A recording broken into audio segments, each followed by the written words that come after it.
The courtroom felt cold and cavernous, a sterile echo chamber for authority. Judge Albright's voice cut sharply through the air, thinly veiled contempt lacing each word. "Mr. Morrison, are you capable of speaking in a complete sentence?" The old man's eyes met the judge's gaze briefly, but he did not flinch. He stood at 84, a figure of quiet angles and measured discipline, shoulders straight, hands calmly clasped behind his back. His worn jacket, decades old, hung loosely over his spare frame. Elbows faded and fraying. "Yes, Your Honor," Roger Morrison replied. Voice low yet precise, each word measured, like stones smoothed by the river. The judge's theatrical exasperation filled the sparse courtroom as he presented the charges. Morrison had allegedly failed to comply with Municipal Code 3B regarding property maintenance. Overgrown lawns and a dilapidated fence were cited. Roger's gaze remained on the American flag at the corner, a silent anchor amidst the small storm brewing around him. "Not guilty," he stated plainly, unwavering. Peterson, the young prosecutor, shuffled his papers with a sharp, irritating rustle, pressing the point. Citations had been ignored, the city claimed, and the property was an eyesore. Judge Albright tapped his pen impatiently, the rhythm grating against the tense silence. "This is not difficult, Mr. Morrison. You are accused of neglecting your property. The city wants you to clean it up. What is so complicated about that?" Morrison remained silent, standing as he had in battlefields long past, eyes momentarily lost in a distance none here could perceive. He had learned patience where seconds meant life or death. The judge's impatience was trifling by comparison. Finally, in a voice soft yet firm, Morrison said, "I was not able." The courtroom seemed to pause. "Not able?" The judge repeated, rising in pitch. "Are you infirm? You seem perfectly capable of standing there and defying this court." The accusation hung, heavy and cruel. Morrison's composure did not waver. Around him, spectators shifted, uncertain, interpreting stillness as weakness. "My wife passed away 6 months ago," he added simply. No plea, no apology, just fact. For him, it explained the overgrown lawn, the wild roses climbing unchecked over the fence, a memorial to the life they had shared. The judge dismissed it with a curt, "Condolences, Mr. Morrison, but the law applies to everyone equally." Peterson leaned forward, eager. Morrison's inability was evidence of neglect, he argued, proof the city could not tolerate. Morrison did not consider legal arguments. He thought of Eleanor, of promises made to tend her garden as she had left it. Every blade of grass, every peeling slat of wood, was a monument to his grief. The judge's temper flared. "You are wasting this court's time. Address the charge." Morrison's eyes reflected not anger, but profound weariness. He could not convey the weight of personal loss in this sterile courtroom. Simply he said, "I had my reasons." Albright's face reddened. Contemptuous attitude noted. "You show no respect." Yet Morrison's quiet dignity stood unshaken, a currency the judge's authority could not touch. The judge noticed a small pin on Morrison's lapel and mocked it dismissively. But to Morrison, it was a reminder of long-past battlefields, of helicopter blades thrumming through thick smoke, and the young soldier who had handed him that pin with his last breath. It was a promise, even from the back. Ben Carter, a former Army sergeant and current paralegal, recognized it immediately, the Presidential Unit Citation, one of the highest honors a unit could receive. The judge was mocking a living legend. A cold dread filled Ben's chest. He knew he had to act. Slipping out, he dialed a number long uncalled, summoning General Miller with urgency and trembling hands. The general's calm, dangerous voice promised immediate action. Back in the courtroom, the bailiff approached Morrison. He turned, shoulders straight, preparing to endure yet another indignity. The injustice was palpable, thick as the sterile air itself. And then, the double doors, burst open. Every head turned. Light poured in, and with it, the unmistakable aura of authority. A 4-star general, polished boots clicking, chest adorned with medals and ribbons, strode forward. Flanked by aides, his presence sucked the air from the room. He halted before Morrison, saluted crisply, and with a voice that carried the weight of countless battles, said, "Captain Morrison, it is an honor." "Sir," Morrison's eyes, for the first time that day, reflected recognition and a shared past. The judge's gavel, once the loudest voice in the room, now seemed puny against this living testament to courage and honor. The courtroom remained frozen, every breath suspended in the echo of General Miller's arrival. His polished boots clicked like a drumbeat of authority across the linoleum floor, each step commanding space, attention, and respect. The crowd parted instinctively as he approached Roger Morrison, who had remained statuesque through the judge's tirade. The old man's calm did not waver. His eyes, however, now reflected a glimmer of acknowledgement, a silent recognition of shared trials long past. "Captain Morrison." "It is an honor, sir," General Miller intoned, his voice a resonant echo of discipline and gravitas. The words carried decades of unspoken respect, forged in dusty airfields and bloodied hillsides. The judge's jaw slackened, his gavel useless in the presence of a living embodiment of heroism. Peterson, the young prosecutor, seemed frozen mid-scowl, the arrogance of authority suddenly revealed as fragile and petty. Miller's eyes swept over the courtroom before returning to Morrison. He did not address the judge, not yet. Every medal on his chest gleamed under the fluorescent lights, a rainbow of valor, a history of sacrifice, and the weight of countless battles survived. The presidential unit citation pinned above his heart glimmered like a beacon, a reminder of the lives saved and the comrades lost. "You see, Your Honor," Miller finally said, turning his icy gaze toward Albright, "the man you were about to humiliate is no ordinary citizen. He is Captain Roger Morrison, United States Army Rangers, Distinguished Service Cross recipient for actions during the Battle of Hill 734, holder of 2 Silver Stars, 3 Bronze Stars, and 4 Purple Hearts received while refusing evacuation. He held the northern pass at Anlock for 72 hours, alone, ensuring the survival of over 300 men. They called him the Ghost because he was the only thing standing between them and certain death." A collective gasp swept the room. Phones were raised, but not for social chatter. People captured the scene, reverent and awestruck. The audience could now grasp the magnitude of Morrison's quiet stoicism, the reason for his unyielding calm under the judge's petty scrutiny. Morrison's gaze remained soft, unwavering, carrying the quiet burden of memory.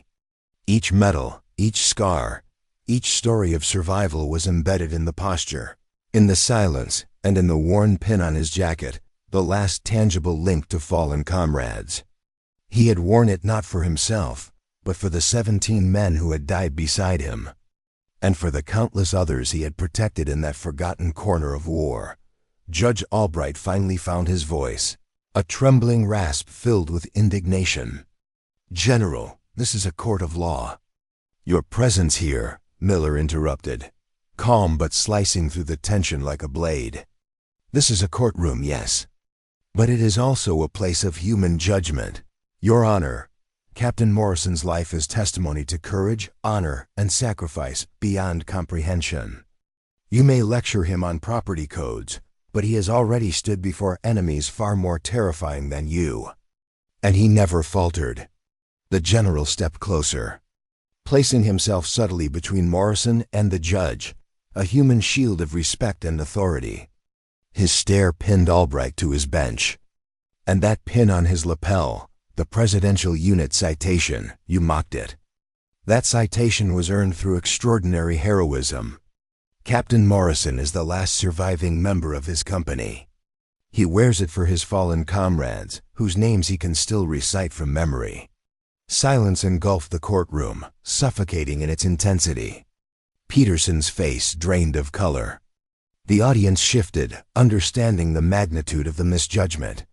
Morrison finally allowed a small nod toward the general, a gesture of recognition and shared past, before turning his eyes calmly to the judge. There was no anger in them, only a quiet sorrow, tempered by wisdom earned through unimaginable trials. Miller's presence made clear the vast gulf between petty authority and earned respect. The courtroom's fluorescent lights could not compete with the gravity of valor and the weight of decades of service. For Morrison, this confrontation was not just a legal battle, it was a reflection of every unspoken story of loss, duty, and the silent dignity of surviving those who did not. And as he stood, straight-backed and composed, the courtroom felt smaller, diminished by comparison to the enormous human presence that had just entered its doors. The silent power of honor, courage, and history now filled the space, leaving Judge Albright humbled, shamed, and utterly unprepared to meet the weight of a life so fully lived. The courtroom had transformed from a chamber of mundane procedure into a stage where history and honor dominated over petty rules. Judge Albright sat frozen behind his bench, his gavel resting uselessly at his side. Every ounce of his accustomed authority seemed to crumble under the weight of General Miller's presence and Roger Morrison's quiet dignity.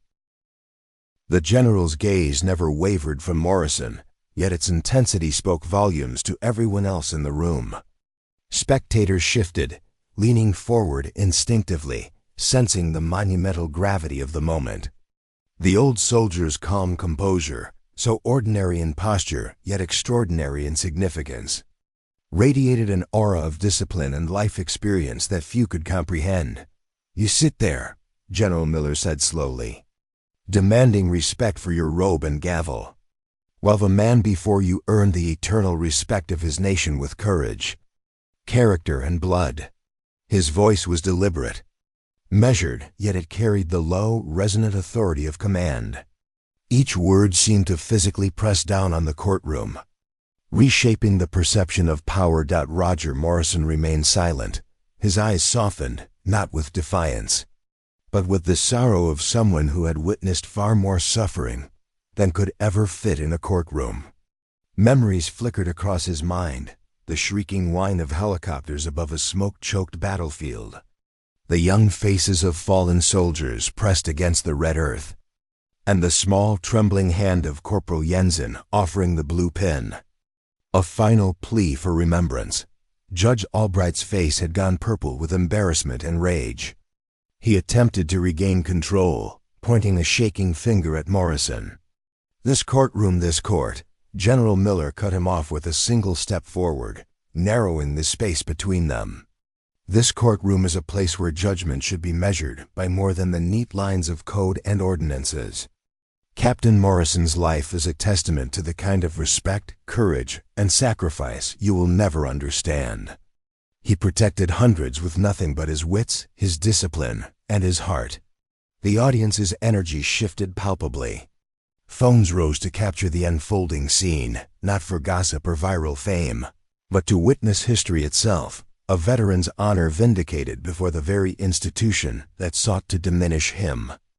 Gasps and murmurs spread as Miller enumerated Morrison's awards once more: the Distinguished Service Cross, Silver Stars, Bronze Stars, Purple Hearts, and the Presidential Unit Citation on his lapel. Morrison's pin glinted subtly in the light, a quiet emblem of a promise kept to fallen comrades. He wore it not for personal glory, but as a living memory of those who had perished by his side. The gesture resonated deeply with the room, bridging decades of silence and conveying a story no words could fully capture.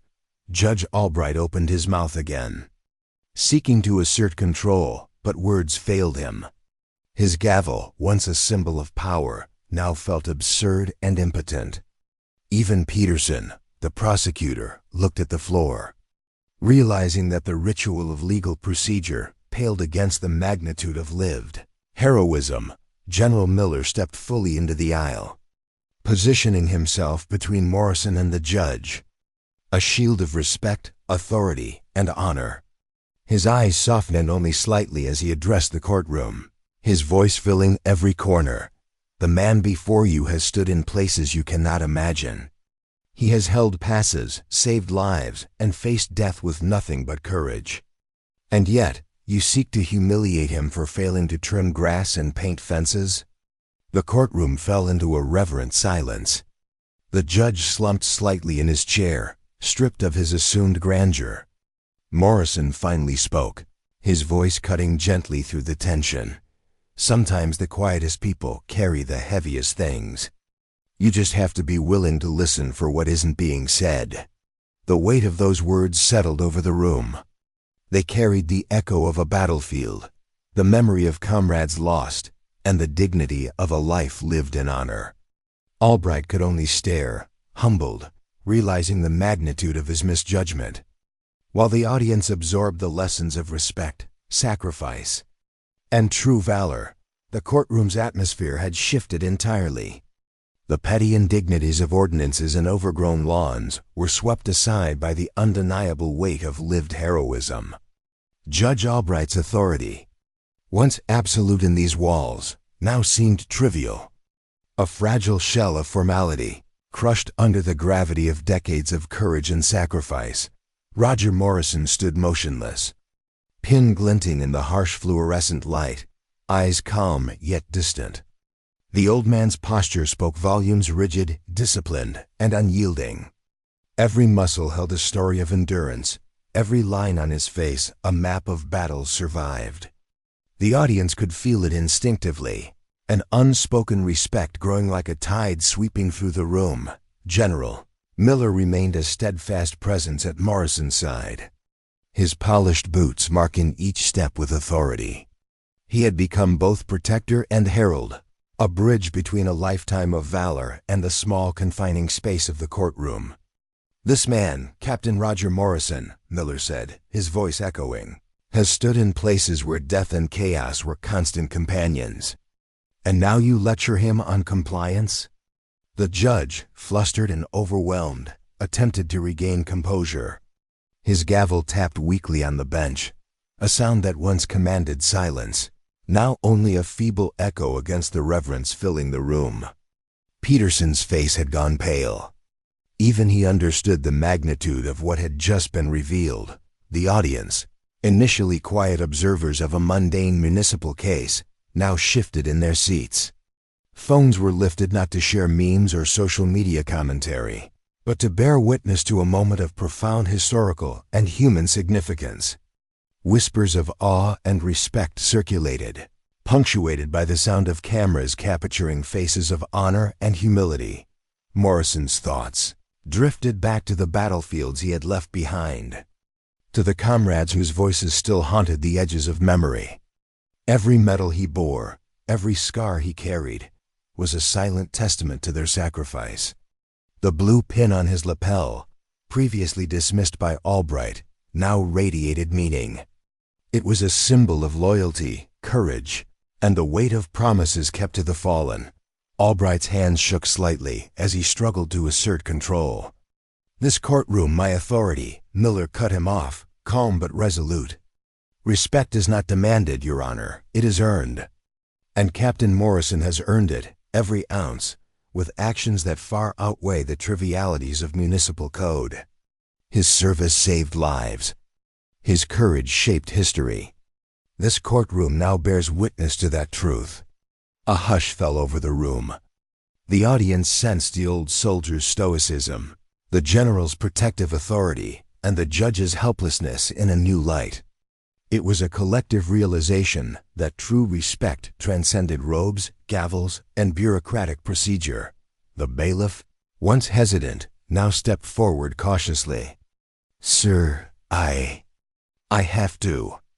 Morrison turned his eyes toward him, offering a subtle, almost imperceptible nod. It was a gesture of acknowledgement, not resistance. He would comply, but not with submission to petty indignity, rather as a quiet display of dignity and grace. The spectators rose slowly, instinctively, as if the room itself demanded homage. Every movement was deliberate, reverent, a spontaneous acknowledgement of a life lived in courage and the justice of overdue recognition. Some clapped softly, others simply stared, absorbing the lesson that actions, honor, and sacrifice often outweigh words, regulations, or formal authority. As Morrison prepared to follow the bailiff, General Miller stepped alongside him, guiding and shielding. The old veteran's figure moved with a steady rhythm, each step deliberate, carrying decades of discipline. The audience's respect was palpable, flowing like an invisible current through the room. For the first time that day, Judge Albright understood the disparity between authority granted and respect earned. The room had spoken in silence, in gestures, and in awe, teaching him that a quiet life of valor outweighed the loudest gavel, and that dignity could not be dictated by petty codes. By the time Roger Morrison and General Miller reached the aisle, the courtroom had transformed into something larger than itself. The quiet respect and awe of the audience had become an active force, almost tangible, as phones lifted to record the unfolding spectacle. Every shutter click, every whispered exclamation carried the weight of a collective judgment, one that the judge could no longer control. The video streams began immediately. The first upload went viral within minutes. Courtroom etiquette became irrelevant in the digital age. What mattered was the truth shining through, a veteran whose life had been defined by courage and sacrifice, being humiliated over trivial municipal violations. Albright's feudal gavel now symbolized not authority, but arrogance, a relic of power misused. Morrison walked steadily, each step measured, reflecting a lifetime of discipline. The pin on his lapel, once mocked, now shone as a silent testament to fallen comrades and unspoken promises. General Miller stayed beside him, a protective presence, ensuring that the old soldier would leave the courtroom with dignity intact. The spectators' reactions varied but harmonized in respect. Some clapped softly, others silently filmed, and a few openly expressed their outrage at the judicial overreach. Whispers became audible murmurs.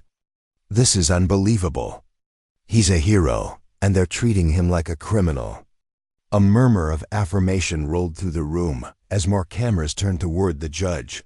Judge Albright sat frozen, the color drained from his face. He attempted to regain control. This procedure. But the audience no longer answered to him. Phones captured every expression of injustice, every detail of the courtroom drama. The judge's threats of contempt, his orders for a competency evaluation, were dwarfed by the viral wave of collective outrage forming in real time. Each frame was evidence against the arrogance he had displayed. In the back, Ben Carter watched, astonished. He had only intended to summon help, but now the courtroom itself had become a theater of accountability. The video clips would spread across social media, reaching thousands, and every viewer would bear witness to what he had known all along. Morrison deserved respect, not ridicule. Outside the courtroom, news crews were already contacting the courthouse. Local papers caught wind. Tweets and posts circulated within minutes. The story of an elderly war hero almost jailed for neglecting his lawn captured hearts and sparked conversations about how society treats its veterans. Public sentiment shifted, demanding both immediate justice and lasting reforms. Back inside, Morrison remained quiet, eyes scanning the crowd only briefly. His thoughts drifted not to personal vindication, but to the boy who had pressed the pin into his hand decades ago. The promise had never been for him alone. It had been for every fallen comrade. And now, in this small courtroom, the world was beginning to understand the weight of that promise. General Miller gently placed a hand on Morrison's shoulder. "Let's go home, Captain," he said, voice firm yet filled with reverence. Morrison nodded, and together they walked past the audience, who continued to record, murmur, and applaud. The bailiff stepped back, finally understanding that the proper respect had to be given, not enforced. By the time Morrison exited the courthouse, the viral clips had already ignited a social media storm. The old veteran's dignity had been preserved, the judge's folly exposed, and a lesson in honor, patience, and recognition had been written into the public consciousness. Justice had been served not through legalese or authority, but through acknowledgement of the human heart and the courage to respect it. By the afternoon, the story of Captain Roger Morrison had spread far beyond the courthouse walls. The video clips recorded by spectators and uploaded by Ben Carter had gone viral across social media platforms. Within hours, news networks picked up the footage, replaying the courtroom drama in primetime segments. Morrison's calm dignity, the general's unwavering authority, and Albright's flustered helplessness became the defining images of the day. In homes, offices, and military bases alike, people watched with a mixture of awe, anger, and admiration. The outrage against Albright was immediate. Commentators criticized the overreach, while veterans and civilians alike celebrated Morrison's courage and patience. Memes and heartfelt tributes proliferated. But the most profound response was a societal recognition of the quiet heroism that often went unnoticed. At the courthouse, the phone lines to Judge Albright's office flooded with calls and emails. The pressure was relentless. Administrative staff reported that even local elected officials were demanding action. Within a week, Albright was suspended pending a full review by the Judicial Conduct Board, his credibility deeply shaken. The legal system had witnessed its own vulnerability to public scrutiny. Meanwhile, the city quietly dropped all charges against Morrison. A municipal landscaping crew arrived to tend the property he had neglected, an unspoken gesture of apology. It was a small act, but symbolically significant, a recognition that the man who had endured more than most in life deserved dignity and respect. Even in matters as trivial as yard maintenance, public discourse soon followed.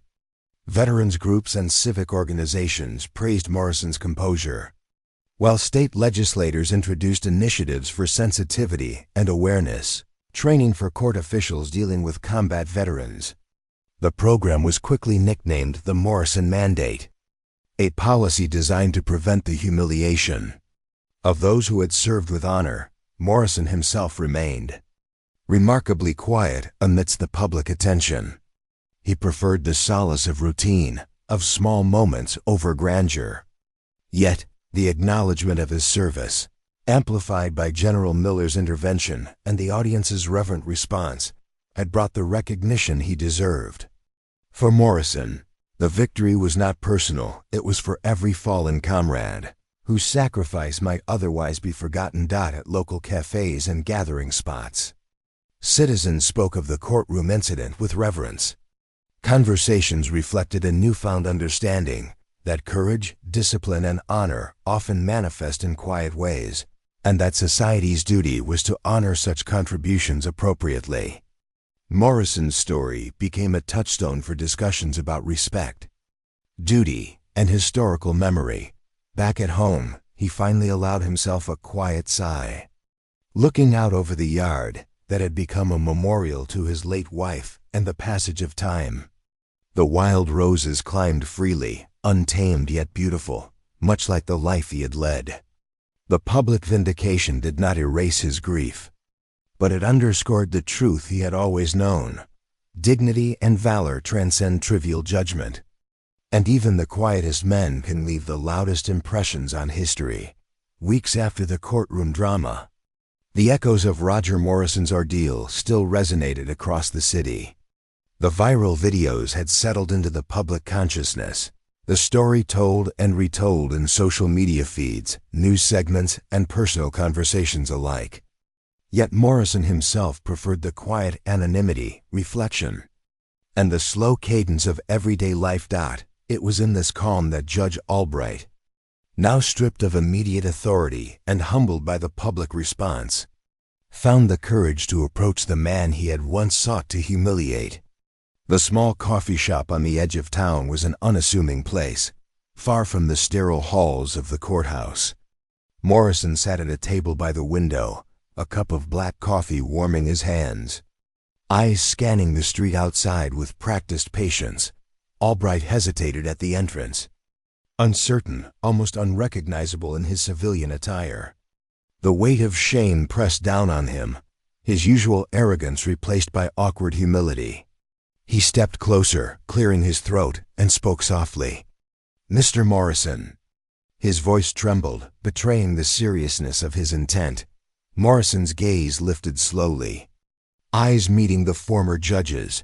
There was no anger, no bitterness, only quiet observation, a calm assessment of the sincerity before him. "Roger," Albright continued, fumbling over the formality, "I wanted to apologize. In person, what I did, the way I treated you. It was inexcusable. I was arrogant and wrong. I am sorry." For a long moment, silence hung between them, thick and heavy, yet not uncomfortable. Morrison studied the man before him, noting the subtle signs of genuine remorse, the slight slouch of his shoulders, the hesitation in his hands, the careful selection of words. Finally, he nodded toward the empty chair across from him. "Sit down, son," Morrison said, his voice calm as a quiet lake. "Tell me about your day."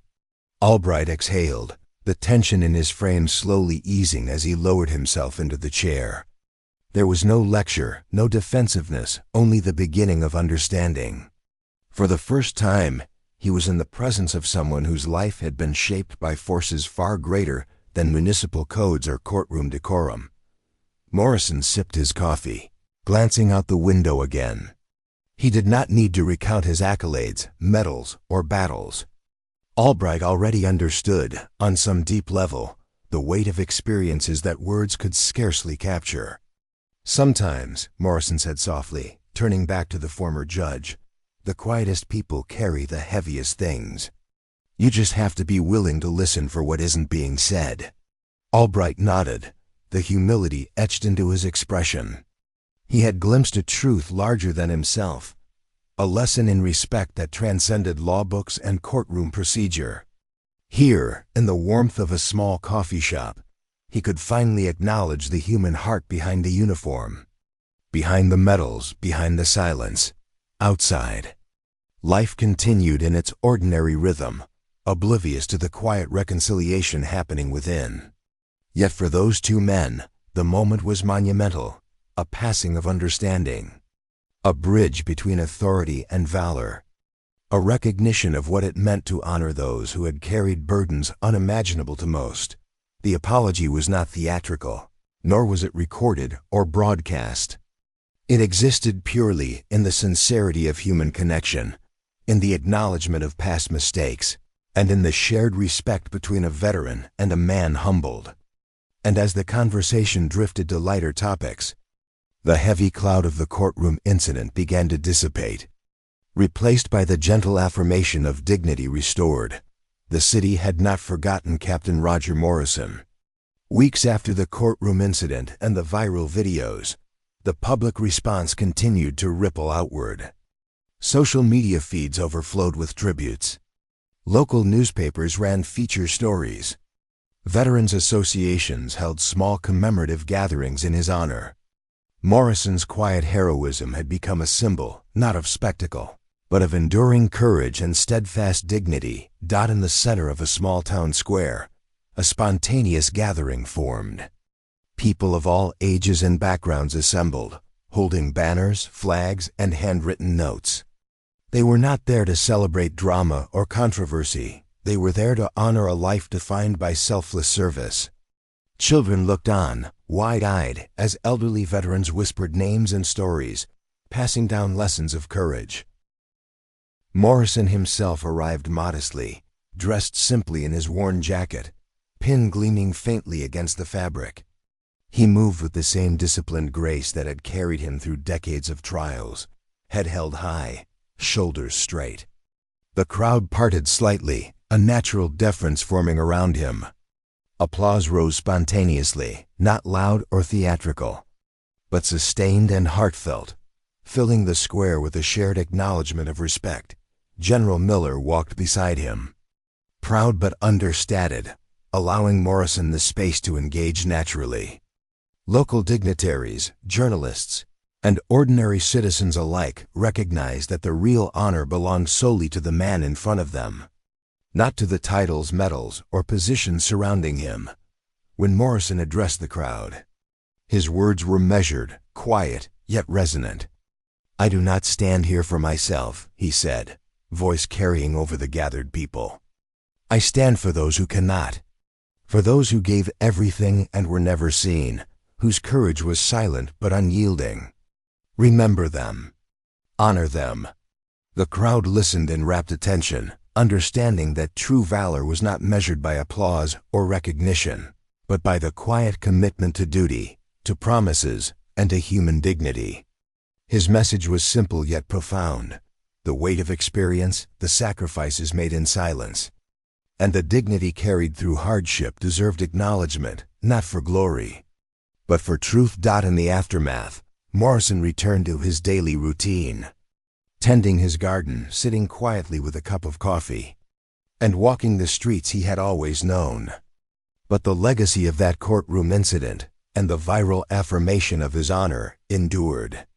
The Morrison Mandate continued to influence legislation. Veterans were treated with greater sensitivity.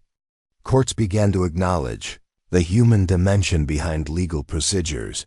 The city had learned an invaluable lesson: the quietest people often carry the heaviest burdens, and their actions, though unheralded, shaped the fabric of history. Morrison's story became a touchstone, a reminder that courage, patience, and respect for human dignity are the measures of true heroism. As the sun set, casting golden light across the rooftops and streets, Morrison stood in his garden, gazing at the wild roses climbing freely. He did not need recognition, for he had already fulfilled the promises made decades ago in the heat of battle and in the silent loss of comrades. His life, marked by quiet valor, had finally received the acknowledgement it deserved, but he remained as humble, steadfast, and unassuming as ever. In the end, it was not the viral videos, the generals, or the media that defined his legacy. It was the enduring lesson that the greatest courage is often quiet, the greatest heroism often unseen, and the heaviest burdens carried in silence.